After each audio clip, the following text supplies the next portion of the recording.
Quantum computing poses arguably the biggest threat to Bitcoin and, by extension, the entire crypto industry. If a quantum computer becomes powerful enough, it could crack Bitcoin's encryption, effectively rendering it worthless. That moment even has a name: Q-Day. And yet, many in the Bitcoin and wider crypto communities are quick to dismiss the quantum threat simply because some experts say we're decades away from Q-Day. The thing is, nobody actually knows for sure, and that's exactly why action needs to happen sooner rather than later. Thankfully, a Bitcoin improvement proposal called BIP360 has recently been drafted to specifically address Bitcoin's quantum resistance, and the best part is that it's now been added to Bitcoin's technical roadmap, marking the project's first official step towards quantum resistance. But let's rewind. To understand what's really at stake, we first need to understand what quantum computers are and why they pose such a significant threat. In short, quantum computers are exponentially more powerful than normal computers, and this means they can perform complex calculations to crack encryption, including the encryption that secures Bitcoin wallets. But it's important to note that quantum computers aren't inherently bad. In fact, they could be revolutionary. They could help discover new medicines, simulate complex climate systems, and optimize everything from logistics to financial markets. Some even think they could unlock the secret to immortality, but, well, that's a rabbit hole for another day. Now, obviously, unlocking these capabilities would require enormous amounts of computational power, and we're simply nowhere near that today. In fact, the author of BIP360 has compared modern quantum computers to where classical computing was back in the 1950s.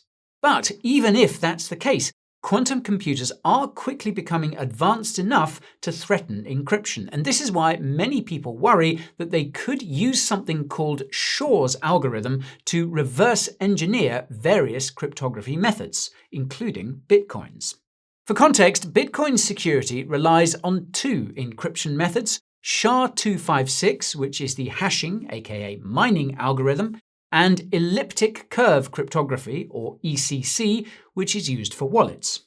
Now, believe it or not, but hashing is already relatively quantum resistant, meaning that anything related to Bitcoin mining isn't at risk of a quantum attack.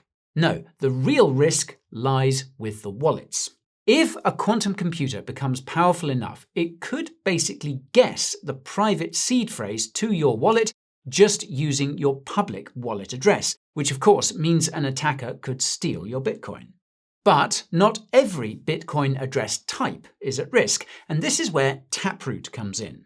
For context, Taproot was a major Bitcoin upgrade that was activated back in 2021. You can think of Taproot as a privacy, efficiency, and flexibility upgrade all rolled into one.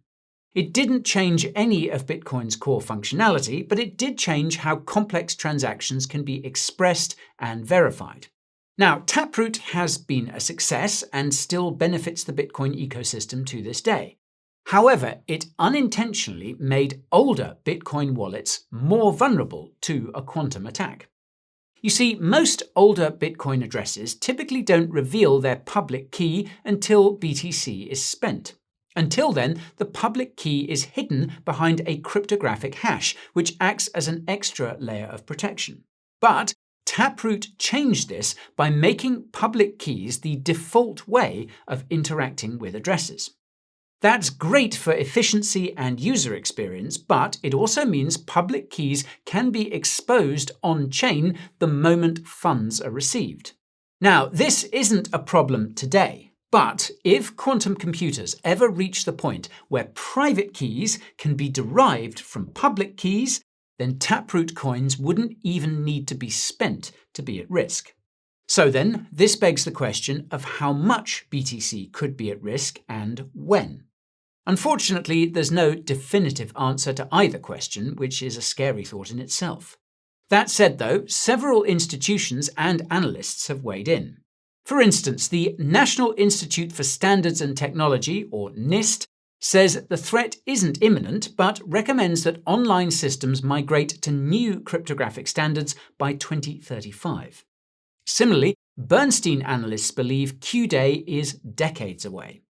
Then there's IBM, which has said quantum computers could reach a few thousand qubits, the things powering quantum machines, by 2033.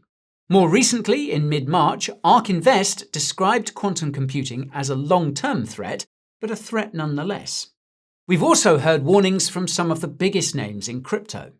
In February this year, Michael Saylor said Q-Day is likely more than a decade away, adding that, quote, "I think the crypto community will be the first to perceive the threat and to react to the threat, and they'll be leading the way."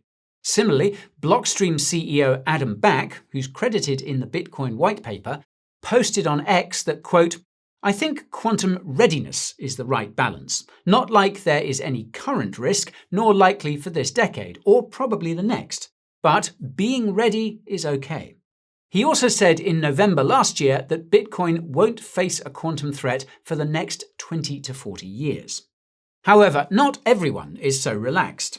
In September last year, Solana co-founder Anatoly Yakovenko said there's a 50-50 chance a quantum computer could break Bitcoin's cryptography within the next 5 years. Similarly, Ethereum creator Vitalik Buterin has warned that quantum computers could crack Bitcoin's elliptic curve cryptography as early as 2028. Yikes! At the more extreme end of the spectrum, some believe we may already be too late. David Carvalho, CEO of post-quantum infrastructure firm Nauris Protocol, has argued that the threat is far more immediate, claiming the Bitcoin community is essentially asleep at the wheel. So, clearly, there's no shortage of mixed messages on when Q-Day might arrive. But that's only half the debate. The other big unknown is how much BTC would actually be at risk. Most estimates agree that at least the roughly 1.7 million BTC considered lost or inactive would be vulnerable, but opinions on this also vary. For example, the lead Bitcoin researcher at CoinShares recently suggested that only around 10,000 BTC are at risk. Conversely, Ki-Young Ju, the founder of CryptoQuant, posted on X that almost 7 million BTC, a third of Bitcoin's supply, would be at risk. And more recently, ARK Invest gave a similar figure. There have even been claims that all 21 million BTC could eventually be exposed. A recent article from Cointelegraph pointed out that public keys are exposed in the mempool whenever you spend BTC. In theory, a sufficiently advanced quantum attacker could derive your private keys in the short window before a transaction confirms. So again, a lot of mixed signals. But how much is actually at risk? Well, the right answer may be on the so-called risk list by Project 11. This tracks known wallet addresses with exposed public keys, those most vulnerable to quantum attacks. According to Project 11, exactly 6,876,473 BTC currently sit in wallets with exposed public keys worth roughly $470 billion at the time of shooting. And by the way, if you're enjoying the video so far, then show it some love by punching that like button. And if you're looking to stay up to date with the quantum threat, then join the Coin Bureau's Telegram channel. That's where we share the latest breaking news, provide deep dive alpha, and give you the biggest market updates, all pinged directly to your phone. So sign up today using the link in the description or the QR code on screen now. Okay, so by this point, you understand the risk. Now let's look at the proposed solution, BIP360. For context, BIP360 was proposed in June 2024 and added to the official Bitcoin Improvement Proposal repository in February this year. The proposal was created by a pseudonymous developer named Hunter Beast, arguably the most badass name for someone who spends their days coding, while also sounding like a 12-year-old's Xbox handle. Anyway, what problem does BIP360 aim to solve? Well, currently, Bitcoin has several output types with varying vulnerability to future quantum attacks. The most vulnerable of all are legacy pay-to-public key or P2PK outputs. These were used in the earliest mined blocks back when mining could be done on a regular computer. Many of these early mined coins, including Satoshi's 1 million BTC, are held in P2PK outputs. Their vulnerability comes from the public key being permanently on-chain, giving a future quantum attacker unlimited time to target them. Next in line are Taproot's pay-to-Taproot or P2TR addresses. P2TR uses Schnorr signatures, revealing a tweaked version of the public key on-chain. It's not perfect protection, since quantum computers could theoretically reverse engineer these keys using Shor's algorithm, similar to P2PK addresses. And pro tip, Taproot addresses start with BC1P. If your wallet begins with these characters, then you may want to consider moving your funds while it's still safe to do so, although there's no immediate threat. Your public keys are only exposed when you spend via the key path. Regardless, the third most vulnerable targets are pay-to-public key hash, P2PKH, and pay-to-witness public key hash, P2WPKH. Well, if you like your acronyms, you've come to the right place. All you need to know here is that these addresses are more quantum resistant than the ones from the riskier categories because they hash the public key. However, the risk comes when funds from these addresses are spent revealing the public key. For most addresses, the exposure window is brief, specifically only while the transaction sits in the mempool waiting to be confirmed. But reusable addresses make public keys permanently viewable, leaving funds constantly vulnerable. Now, BIP360 introduces a new address type called Pay-to-Merkle Root, or P2MR. The goal is to preserve Taproot's benefits while removing the quantum vulnerabilities. Basically, Taproot's key path spending exposes public keys, but P2MR eliminates key path spending entirely, committing instead to the Merkle root of a script path. New P2MR addresses would start with BC1Z.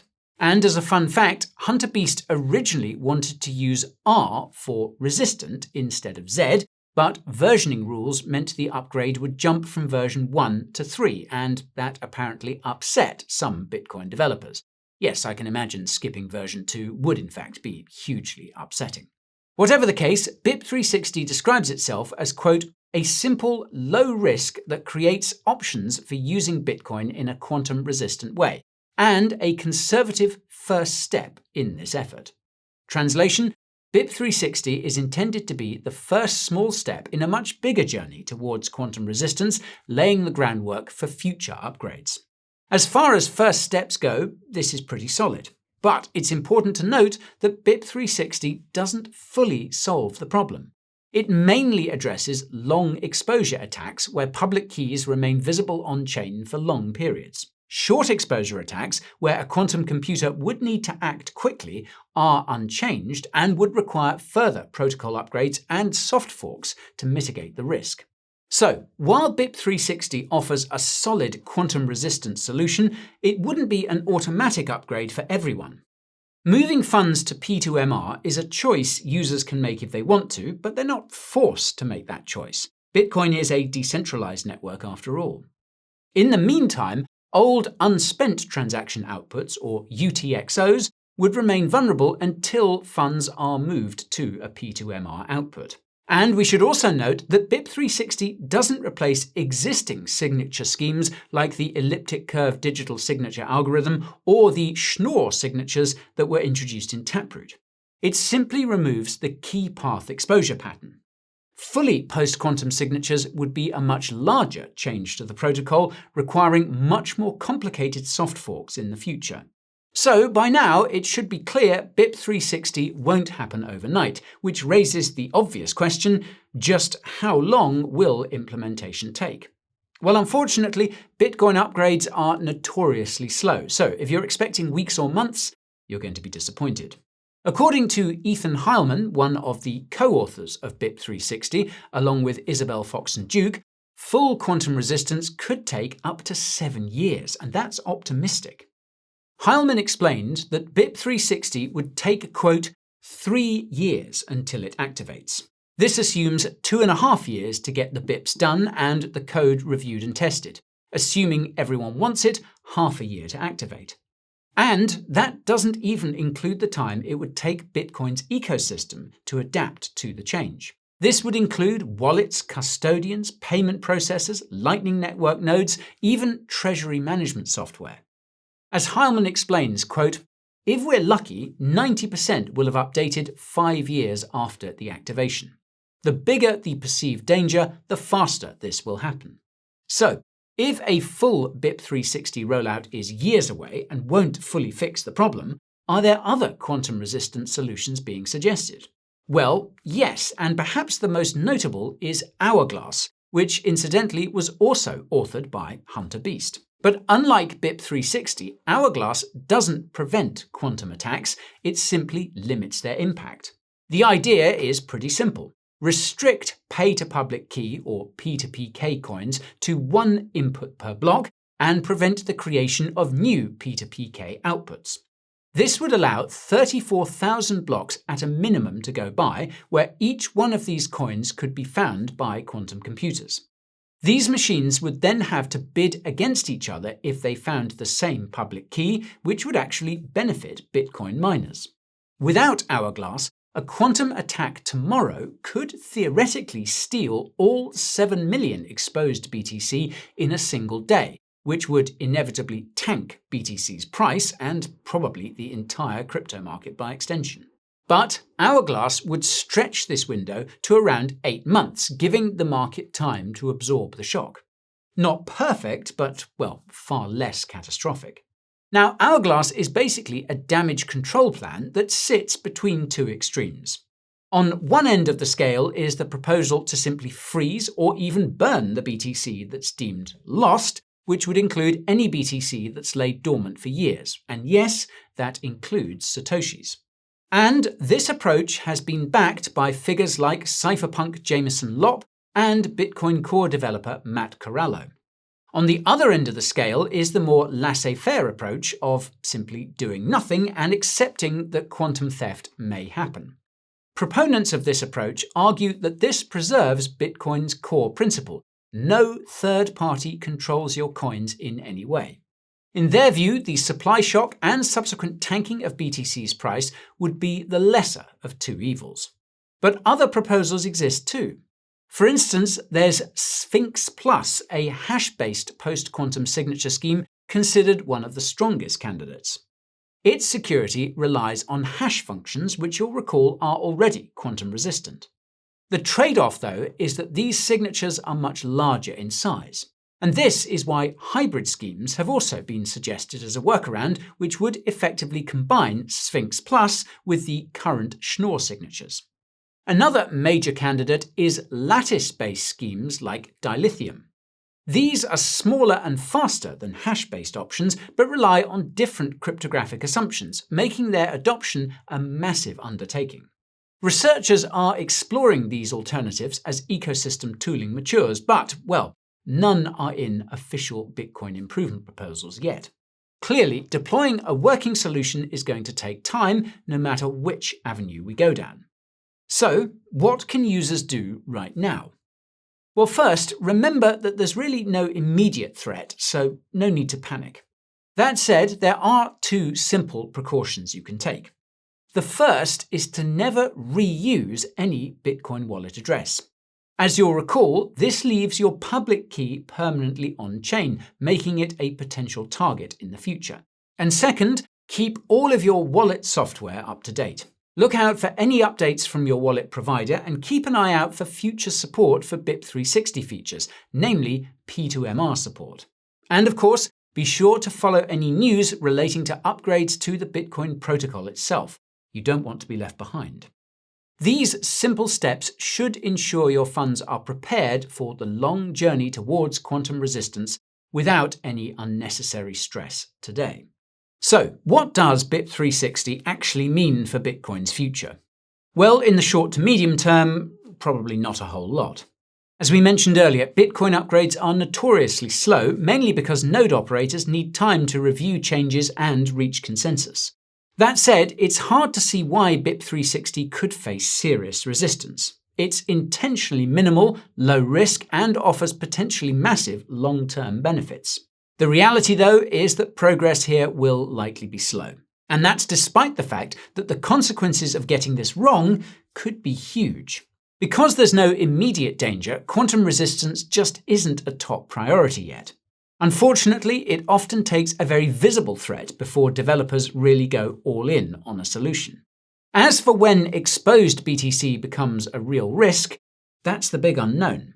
It's pretty clear that Q-Day won't arrive tomorrow, but the uncomfortable truth is that we don't actually know how far away it is. And when the downside risk is this severe, it probably makes sense to behave as if Q-Day could be tomorrow.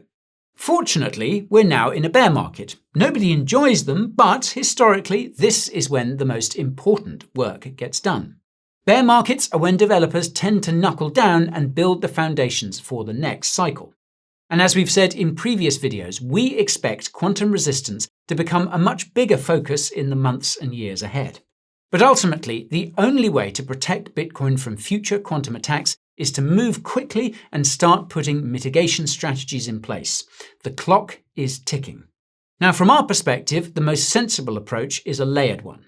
For instance, we could implement BIP360 to protect the most vulnerable address types, while openly acknowledging that this doesn't make Bitcoin fully quantum resistant. And since there's no silver bullet solution, rolling out something like Hourglass as a safety net also makes a lot of sense. What we don't think is a good idea is freezing or burning any vulnerable BTC. That kind of intervention would set a dangerous precedent. Once you start modifying the protocol to confiscate or invalidate coins, well, you undermine the very principles that made Bitcoin valuable in the first place. And that would have serious consequences. It would damage Bitcoin's narrative as a digital gold safe haven asset, pushing long-term users away and shaking confidence across the wider crypto market. Institutions would think twice, new retail investors would hesitate, and adoption would take a clear step backwards. In other words, protecting Bitcoin's future isn't just about defending against quantum attacks, it's about doing so without sacrificing the core values that got us here in the first place. All right, that's quite enough from me. Now we want to hear from you. How do you feel about BIP360? Is it a huge step forward or a bit of a nothing burger? Let us know your thoughts down in the comments. If you want to see a recent report that dives deep into Bitcoin's quantum computing threat, then check out the video over here. And if you want to learn about strategies planned to reach 1 million BTC by the end of 2026, then check out this video right here. Okay, thank you all so much for watching, and I'll see you again soon. This is Guy, signing off.